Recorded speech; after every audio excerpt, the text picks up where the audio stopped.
Hello guys, welcome to share ఐడియాస్కి. తెలంగాణ రాష్ట్ర వ్యాప్తంగా ఉన్న రైతులకైతే తెలంగాణ రాష్ట్ర ప్రభుత్వం సీఎం రేవంత్ రెడ్డి గారు అయితే ఈ రోజు అయితే 2 పథకాలకు సంబంధించిన రైతులకైతే బ్యాంక్ ఖాతాలో డబ్బులు అయితే విడుదల చేశారు. ఎవరెవరికి విడుదల చేశారు, ఏ పథకాలు ఎప్పుడులోపు డబ్బులు జమ అవుతాయి అని దానిపై ఈ వీడియో క్లారిటీ చెప్తే చూడండి. ఫేస్ మీరుగా మంచిగా ఫస్ట్ టైం వస్తే ప్రతి ఒక్క లైక్ అండ్ షేర్ చేయండి, ప్రతి ఒక్క సబ్స్క్రైబ్ పక్కన చేసుకోండి. ఇంకా డైరెక్ట్ టాపిక్ వెళ్ళిపోతా. మొత్తానికైతే తెలంగాణ రాష్ట్ర వ్యాప్తంగా ఉన్న రైతులకైతే తెలంగాణ రాష్ట్ర ప్రభుత్వం సీఎం రేవంత్ రెడ్డి గారు అయితే 2 పథకాలకు సంబంధించిన డబ్బులు అయితే బ్యాంక్ ఖాతాలో డబ్బులు విడుదల చేశారు. అవి వచ్చేసి రైతు రుణమాఫీ ఒకటి, వచ్చేసి రైతు భరోసా ఒకటి.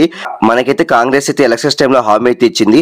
ఎలక్షన్లు గెలిచిన వెంటనే రైతు భరోసా, రైతు రుణమాఫీ సంబంధించిన 2 పథకాలు అయితే అమలు చేస్తాం, రైతులకు ఒక భరోసా లాగా ఉంటామనేసి చెప్పింది. కాబట్టి ఈ నేపథ్యంలో మనకైతే దాదాపు కాంగ్రెస్ ఎలక్షన్లో గెలిచి 8 నెలల పైన అవుతుంది. కాబట్టి ఈ పథకాలు అమలు చేయాలని ఇటు ప్రతిపక్ష నాయకుల నుంచి ఇటు రైతుల దగ్గర నుంచి విమర్శ అయితే వచ్చాయి, డిమాండ్లు కూడా వచ్చాయి. కాబట్టి ఈ నేపథ్యంలో రాష్ట్ర ప్రభుత్వం అయితే ఈ 2 పథకాలకు సంబంధించిన రైతులకైతే బ్యాంక్ ఖాతా డబ్బులు విడుదల చేసింది.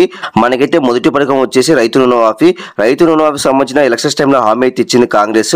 ఎలక్షన్ గెలిచిన వెంటనే రూపాయి నుంచి 2 లక్షల లోపు ఏ రైతు అయితే రైతు మాఫీ తీసుకున్నారో వాళ్ళకైతే రాష్ట్ర ప్రభుత్వం డబ్బులు కడతా అని చెప్పింది. కాబట్టి ఇప్పుడైతే తెలంగాణ కాంగ్రెస్ అయితే అధికారంలో ఉంది. కాబట్టి ఈ నేపథ్యంలో ఇప్పటికే మనకైతే 3 విడతల్లో రూపాయి నుంచి 2 లక్షల లోపు రైతులకైతే రైతు మాఫీ పూర్తి చేసింది. కొంతమందికి రైతు మాఫీ పూర్తి చేసింది, కొంతమందికి రైతు మాఫీ పూర్తి కాలేదు.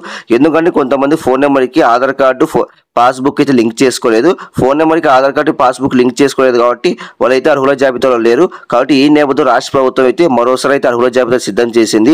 ఎవరికైతే రైతు మాఫీ కాలేదో రూపాయి నుంచి 2 లక్షల లోపు, కాబట్టి వాళ్ళకైతే రైతు మాఫీ సంబంధించిన డబ్బులు అయితే ఈ రోజు అయితే విడుదల చేసింది. మరి కాసేపట్లో బ్యాంకులు జమ చేస్తారంట. కాబట్టి ఆల్రెడీ మనకైతే రాష్ట్ర ప్రభుత్వం అయితే డబ్బులు విడుదల చేసింది, మరి కాసేపట్లో బ్యాంకులు జమ చేస్తారు. కాబట్టి ఇది ఒక శుభోదయం చెప్పొచ్చు. మీకు ఒకవేళ మెసేజ్ రాకపోతే మీరే బ్యాంక్ వెళ్ళి చూసుకోండి. రైతు మాఫీ సంబంధించిన డబ్బులు అయితే విడుదల చేశారు. రూపాయి నుంచి 2 లక్షల లోపు ఉన్న వారికి అయితే డబ్బులు అయితే విడుదల చేశారు బ్యాంక్ ఖాతాలోకి. అలానే మరో పథకం వచ్చేసి రైతు భరోసా. గత ప్రభుత్వ రైతు బంధుగా ఇప్పుడున్న ప్రభుత్వ రైతు భరోసాగా రైతులకైతే పెట్టుబడి సాయంగా డబ్బులు విడుదల చేస్తామనేసి ఎలక్షన్స్ టైంలో హామీ అయితే ఇచ్చింది. కాబట్టి ఎకరానికి 10,000 అయితే విడుదల చేస్తాం, 2 విడతలని చెప్పింది కాంగ్రెస్ అయితే ఎలక్షన్స్ టైంలో. కాబట్టి ఆ పథకం అయితే అమలు చేయబోతుంది. ఎందుకంటే ఇప్పటికీ చాలా టైం అయిపోయింది. కాబట్టి ఇటు రైతుల దగ్గర నుంచి విమర్శ అయితే వస్తున్నాయి, ప్రతిపక్ష నాయకుల నుంచి విమర్శ అయితే వస్తున్నాయి. కాబట్టి రాష్ట్ర ప్రభుత్వం అయితే ఈ పథకం అయితే అమలు చేయబోతుంది. ఇప్పటికీ రాష్ట్ర ప్రభుత్వం అయితే డబ్బులు విడుదల చేసింది బ్యాంక్ ఖాతాలోకి. మనకైతే తొలి విడత సంబంధించి 7,500 అయితే 10 ఎకరాలకు అయితే విడుదల చేసింది. మరి కాసేపట్లో బ్యాంక్ ఖాతాలు జమ చేస్తారు రైతులకి. కాబట్టి ఇది ఒక శుభాసం చెప్పొచ్చు.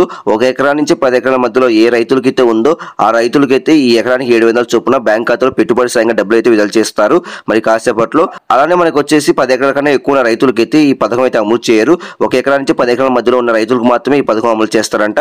కాబట్టి మొత్తానికైతే ఈ 2 పథకాలకు సంబంధించిన ఒకటి రైతు భరోసా, మరొకటి రైతు సంబంధించిన పథకాలకు సంబంధించిన డబ్బులు అయితే రాష్ట్ర ప్రభుత్వం అయితే విడుదల చేసింది. మరి కాసేపట్లో బ్యాంకులు జమ చేస్తారు ఈ 2 పథకాలకు సంబంధించింది. కాబట్టి చాలా మందికి ఈ విషయం తెలియదు. కాబట్టి ప్రతి ఒక్క లైక్స్ అండ్ షేర్ చేయండి, ప్రతి ఒక్క సబ్స్క్రైబ్ పక్కన చేసుకోండి.